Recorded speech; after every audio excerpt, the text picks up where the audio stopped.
रोजाना स्पोक्समैन देख रहे हो तुसी, मैं शेखर राय। सुप्रीम कोर्ट ने NTRC ਦੀ ਸਮਾਜਿਕ ਵਿਗਿਆਨ ਦੀ ਪਾਠ ਪੁਸਤਕ ਦੇ ਵਿੱਚ ਇੱਕ ਨਿਆਇਕ ਭ੍ਰਿਸ਼ਟਾਚਾਰ ਦੇ ਅਧਿਆਏ ਨੂੰ ਦੁਬਾਰਾ ਲਿਖਣ ਦੇ ਉੱਤੇ ਗੰਭੀਰ ਚਿੰਤਾ ਪ੍ਰਗਟ ਕੀਤੀ ਹੈ। ਤੁਹਾਨੂੰ ਦੱਸ ਦਈਏ ਕਿ ਇਹ ਮਾਮਲਾ ਕਾਫੀ ਦੇਰ ਤੋਂ ਜਿਹੜਾ ਹੈ ਉਹ ਸੁਣਵਾਈ ਅਧੀਨ ਸੀਗਾ ਔਰ ਇਸ ਦੇ ਉੱਤੇ ਅੱਜ ਸੁਪਰੀਮ ਕੋਰਟ ਵੱਲੋਂ ਜਿਹੜਾ ਹੈ ਨਿਆਇਕ ਭ੍ਰਿਸ਼ਟਾਚਾਰ ਬਾਰੇ ਜਿਹੜਾ ਅਧਿਆਏ ਹੈ ਉਸ ਨੂੰ ਦੁਬਾਰਾ ਲਿਖਣ ਦੇ ਉੱਤੇ ਜਿਹੜੀ है चिंता प्रकट की गई। बुढ़ापा पेंशन बहुत बढ़िया है जिसकी मैं तो जी बुजुर्गों को ना किसी के आगे हाथ नहीं पसारना पड़ता। बहुत बढ़िया पेंशन है रिया, अच्छा बढ़िया काम है सरकार का और इससे ऊपर सरकार ना कभी आई ना कभी आने की। काम चल रहा बुढ़िया का सारे का, एक का नहीं सबका पेंशन है। बुजुर्ग आदमी नूं इस बात नहीं पसारना पड़ता, बच्चे ਨੂੰ तंग नहीं करना पड़ता, पैसे मिल जा, दवाई बुट्टी टाइम पर करने। हरियाणा में सबसे ज्यादा सामाजिक सुरक्षा पेंशन दी जाती है, जिसे हाल ही में 3000 रुपए से बढ़ाकर 3200 रुपए मासिक किया गया है। 10 फरवरी 2026 को बुढ़ापा, विधवा, दिव्यांग और अन्य सामाजिक सुरक्षा पेंशन योजनाओं के तहत 1098 करोड़ रुपए जारी किए गए हैं, जिससे 34.14 लाख लोगों को सीधा लाभ पहुंचा है। वहीं सरकार की बुढ़ापा पेंशन से लाभान्वित बुजुर्गों का क्या कुछ कहना है, सुनिए उनकी जुबानी। बहुत ही बढ़िया फायदा जी, ऐसा तो फिर कभी फायदा होया भी नहीं। दवाई बुट्टी टाइम पर करने, कोई चीज लियानी करनी हो अपने टाइम पर कर ले जी। जो अपना बुढ़ापे का अपना दवाई बुट्टी का काम चल जाए, अपने खाने पीने काम चल जाए, बहुत बढ़िया जी। सामाजिक सुरक्षा पेंशन न सिर्फ बुजुर्गों को आर्थिक तौर पर मजबूत बना रही है, बल्कि उनके सम्मान की रक्षा भी कर रही है। अब बुजुर्गों को अपनी दवाइयों के खर्चों के बारे में चिंता करने की जरूरत नहीं पड़ती, क्योंकि वो जानते हैं सीएम नायब सैनी उनकी जरूरतों का ख्याल रख रहे हैं। ये सम्मान दिया है बुजुर्गों को। 11 वर्षों में वृद्धावस्था पेंशन 1000 रुपए से बढ़ा करके ये 3200 रुपए मासिक किया है, 3200 रुपए मासिक। और इसी प्रकार हमने वृद्धावस्था पेंशन में सबसे ज्यादा 2200 रुपए की बढ़ोतरी की। सशक्त हरियाणा, मजबूत हरियाणा। मुख्यमंत्री नायब सैनी के कुशल नेतृत्व में हरियाणा में बच्चे हो या महिलाएं, युवा हो या बुजुर्ग, सबकी प्रगति और मजबूती के लिए योजनाएं बनाई गई हैं।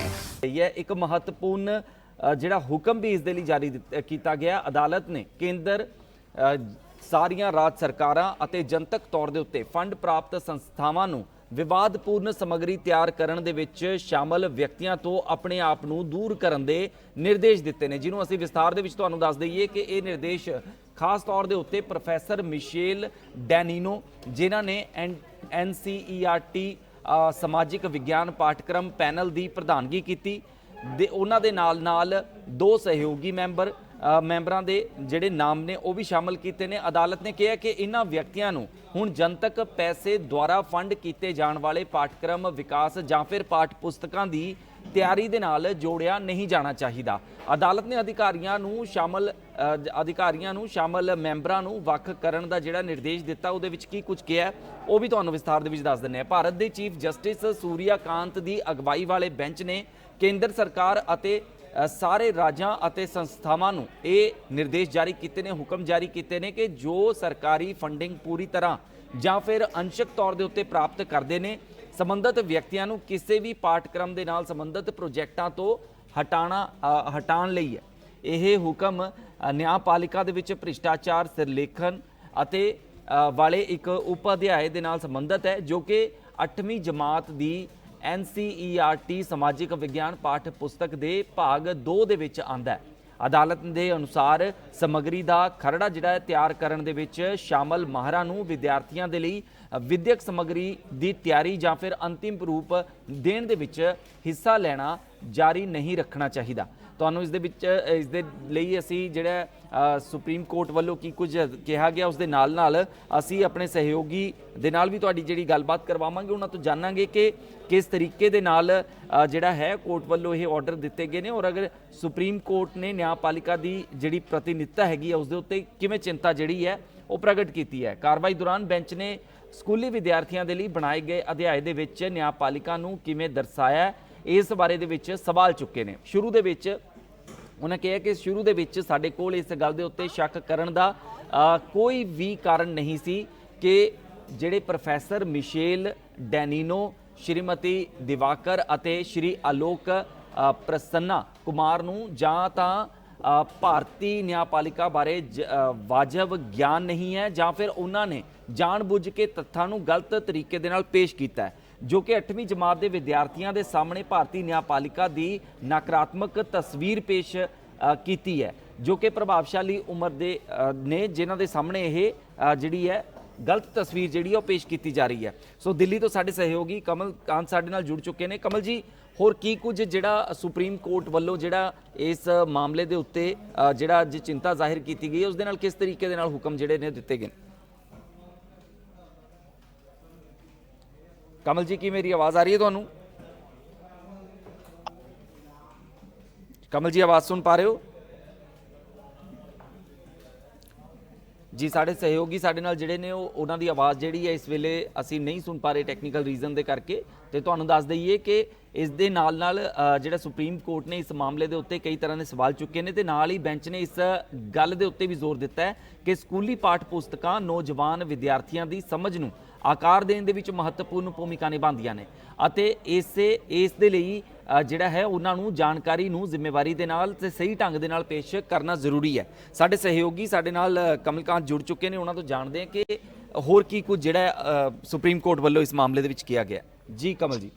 बिल्कुल, अगर पिछले दिनों की बात करें, एनसीईआरटी की जो किताब थी उसमें क्लास 8 में जो कक्षा 8 है उसमें एक सोशल साइंस में एक चैप्टर एक ऐड किया गया था जिसमें जो न्यायपालिका है या फिर सुप्रीम कोर्ट है, न्यायपालिका में करप्शन को लेकर जिस तरीके से बच्चों को पढ़ाने के लिए चैप्टर ऐड किया था, इस पर कहीं ना कहीं सुप्रीम कोर्ट ने संज्ञान लेते हुए और इनको पिछले दिनों फटकार भी लगाई थी। फटकार बनने के बाद इन्होंने माफी मांगते हुए उस बुक से उस चैप्टर को हटाने का जो बात सार्वजनिक रूप से माफी जो है वो मांगी है।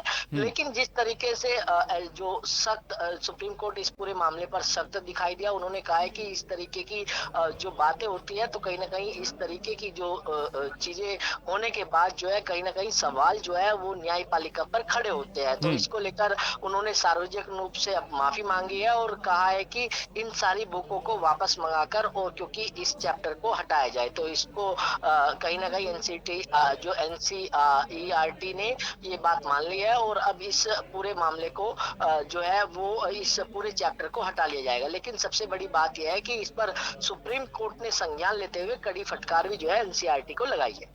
तो ਇਹਦੇ ਨਾਲ ਹੀ ਅਗਰ ਗੱਲ ਕਰੀਏ ਕਮਲ ਜੀ, ਜਿਹੜੀ ਫਿਲਹਾਲ ਦੀਆਂ ਪ੍ਰੀਖਿਆਵਾਂ ਹੋਣਗੀਆਂ ਕਿਉਂਕਿ ਪਿਛਲੇ ਸਾਲ ਦੇ ਵਿੱਚ ਜਿਨ੍ਹਾਂ ਨੇ ਉਹ ਚੈਪਟਰ ਪੜ੍ਹਿਆ ਹੀ ਹੈ ਜਿਸ ਹਿਸਾਬ ਨਾਲ ਅੱਗੇ ਜਿਹੜਾ ਕੁਐਸਚਨ ਪੇਪਰ ਵੀ ਉਸੇ ਹਿਸਾਬ ਨਾਲ ਤਿਆਰ ਹੁੰਦਾ ਹੈ, ਤਾਂ ਇਹ ਜਿਹੜਾ ਹੈ ਹੁਣ ਅਗਲੇ ਸੈਸ਼ਨ ਤੋਂ ਹਟਾਇਆ ਜਾਊਗਾ ਪੁਸਤਕ ਦੇ ਵਿੱਚੋਂ?